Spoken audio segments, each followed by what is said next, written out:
Welcome to Development Communication 263 for Scientific and Technical Literature Discussion.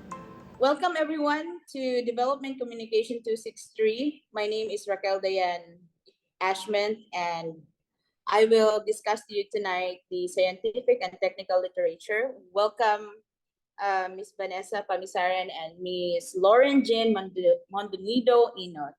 So to begin my discussion, let me go ahead and define the meaning of scientific and technical literature. So the phrase scientific and technical literature represents the literature of science and technology which scientists use in their work in order to generate new knowledge. Generate means to produce or to come about. To better understand the scientific and technical literature, let me go ahead and explore more. So, scientific and technical literature is the body of scientific publications that contain first-hand reports of research, often reviewed by experts. The scientific literature provides the cumulative, permanent record of scientific research that can be consulted to learn about research in a field. So, what does it mean? So, first-hand means scientific publications provide detailed descriptions of scientific studies, experiments, and investigations, but it could be that there is a related topic to it, but most of it are the researcher's original work. So most of the first-hand reports, those are the original works of the scientists or researchers.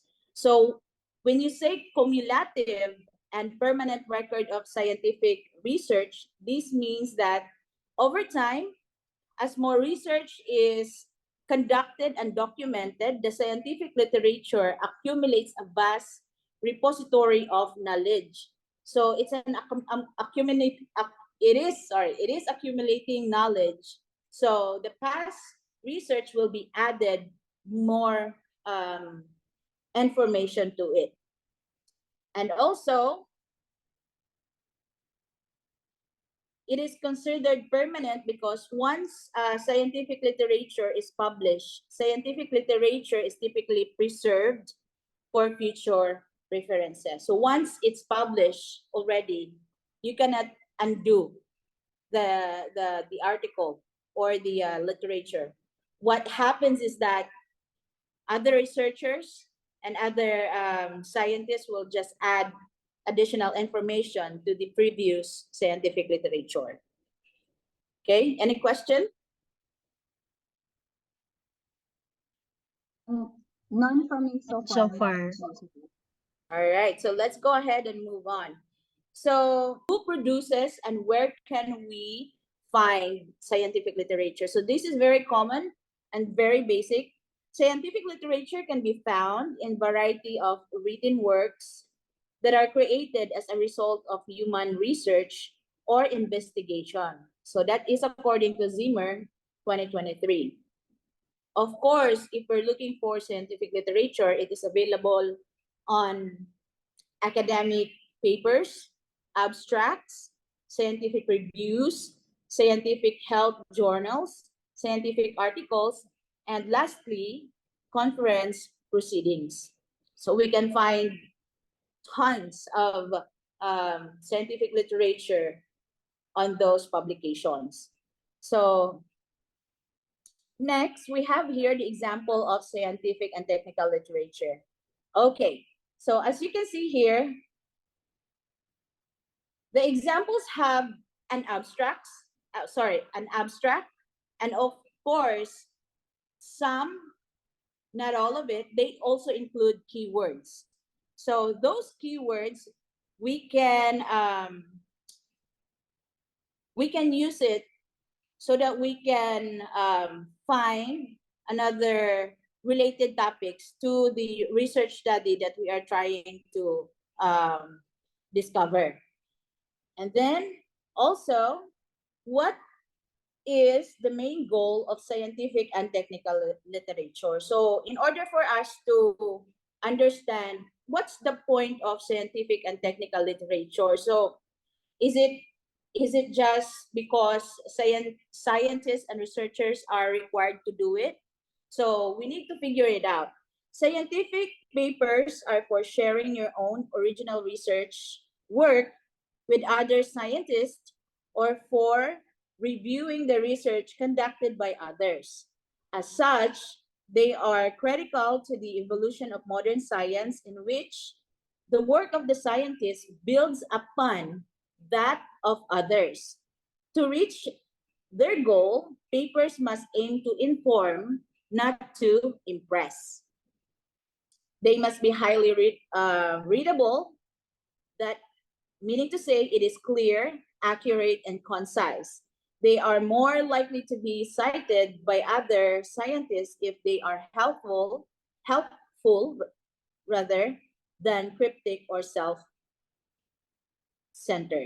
So what does it mean?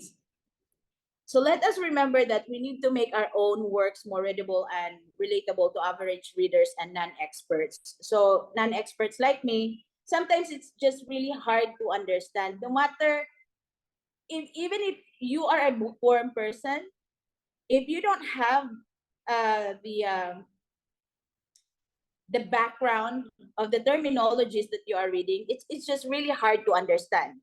So it's just boring. I mean, what's the point of moving forward to what you're reading and what you are trying to study? So of course it has to be relatable and readable and clear to non-experts and average readers. So as what I have observed so far, writers who uses technical terminologies and jargons can be perceived as boring source of information. So we as development communication student, we strive so hard to transfer knowledge to others that are relatable to them as well. So that is our number one function. The learning process is in critical condition, which I believe will happen when writers are trying to impress rather than to inform. So when readers had a hard time reading their point of view, most likely they'll just, it's so difficult, I'll just go ahead and pass, right? Because the work is so difficult to grasp. So I'll just pass.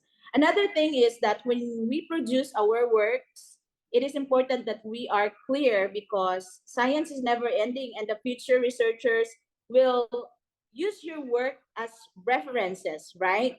So being credible plays an important role in producing scientific literature. So next is, how does technology contribute to the scientific and technical literature? So before, abstracts are longer and the texts are difficult to read. Scientific writers uses a lot of scientific jargon. So these are from the past, okay? And scientific information are not relatable to non-experts and average readers. However, now abstracts are shorter and easy to understand. And second, it is available online and open access to other readers. Third, easy to download and can be source of reference. And lastly, it encouraged time efficiency. So the library can still be an alternative for you to find science literature, but if you don't have time to go over a lot of hardbound copies of, academic papers and academic journals, so I would rather go ahead and research it online. So let us remember that in this modern time and modern technology, you can research a scientific journal or article without having to go over the whole publication. As I have mentioned, most scientific research presents short abstract online. So aside from the keywords that I mentioned earlier, some scientific literature or articles, they also include links. And in the bottom of the scientific literature or study, they also include a lot of links linking to other scientific study. Anyway, So the technological downside is that there is so much of it. There's tons and tons and more than 10 million publications of scientific literature. And the problem now is where and how to look for information, because there's a lot and it's confusing, right? So this type of phenomenon is actually what we call information explosion. So this refers to the spectacular increase in the production of documents over the last few decades. So as I mentioned earlier, imagine by 1950, there were 1 million scientists and engineers in the world. Imagine the amount of available information we have today. And next is, what really are the uses of scientific and technical literature? So first is finding data information, dates and addresses, details of specific research and development projects, experimental methods and techniques. Second, to check if any researcher carried the same particular research study. Third, to check the progress of the study over time. Fourth is motivating learning. And five is up-to-date sources of vital information. So having to say this, of course, it is best when when we prepare ourselves with references on what type of methods and techniques suitable to our study. So the methods might be qualitative or quantitative research. And aside from this, um, when these methods are not working, it's not suitable for our current research study, maybe researchers can come up with methods that may lead to discovering answers or discovering, answers to mysteries. And then, of course, to add to that, we also need to observe honesty. So, plagiarism is a big red flag. So you don't want yourself to get into when producing a scientific work. So that's the number one rule. So rule, you'd rather be failing in your study and failing in your academic than plagiarize somebody else's work. So I constantly believe in that. And then, of course, you give credit to where the credit is due. That is why we cite references properly in our scientific, when we're doing our scientific research. And of course, do you have any questions so far? None so far from me. Am I making sense so far? Yeah. Yes, yes. All right. So since you guys don't have any question for me, I do have a question for you. So my question is, what is the role of communication in scientific and technical literature? Okay. I'll go ahead, Van. Yes, Okay, yes. for me, as mentioned in your presentation earlier, no, the main goal of the scientific and technical literature is, of course, for sharing and for reviewing. So, for me, communication plays a great role here, particularly in the dissemination of knowledge, and of course in the peer review process, because the dissemination of knowledge, or the knowledge that you can get from this literature, is actually the reason why the scientific and technical literature is produced in the first place, diba? So effective communication of this information will ensure that the audience, be it the public, the policymakers, or the science community, understands accurately the findings or the innovations that are being conveyed in this literature. So communication is also essential in the peer review process because, as mentioned in your presentation, scientific publications are often reviewed by experts. So imagine how would this scientific research be evaluated if it's not communicated. So I guess that's it. All right. How about you, Miss Vanessa? For me, ma'am, is that the role of communication in scientific and technical literature is to, of course, inform the non-scientist about the researchers and the findings.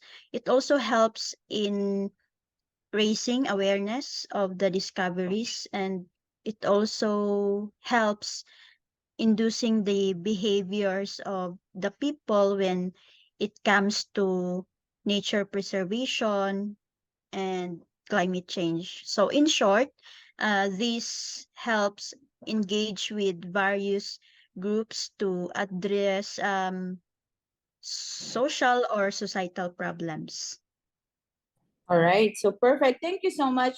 So I constantly believe from the point of Miss Lauren that effective communication is very vital in transferring scientific knowledge because or scientific information because without it with the absence of effective communication how will the public be able to understand what's going on in the world of science because not everyone is scientist, right?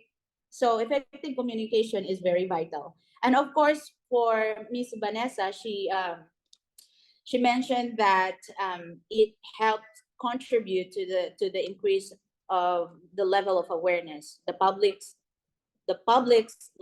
level of awareness when it comes to behavior change and of course to a climate change, the condition, human condition. So to wrap up this discussion tonight, our world today is based on scientific progress, and we also live in a world known to us as knowledge industry. So knowledge industry would be the production, distribution, consumption of knowledge. So when there is an increase of demand of information, the increase of supply is also a primary concern. So if there's no scientists and researchers also, how can we supply? How can we supply information, right? So as I end my discussion today, let us remember that science is ongoing unresolved mystery. So we have an ever-changing world with ever-changing conditions. May we learn from the best scientific study that are available today. All right, so that ends my discussion, and I do hope that you learned something from me today. Of course. Thank you so much also for sharing your knowledge about this topic. Thank you, Raquel. Thank you, ma'am. Thank you. Thank you for your time, and I'll see you around, guys. Thank you so much. I appreciate it. Bye. Bye. Bye. Thank you. For more information, please visit DevCom 263 Resource Material, Communication of Scientific and Technical Information.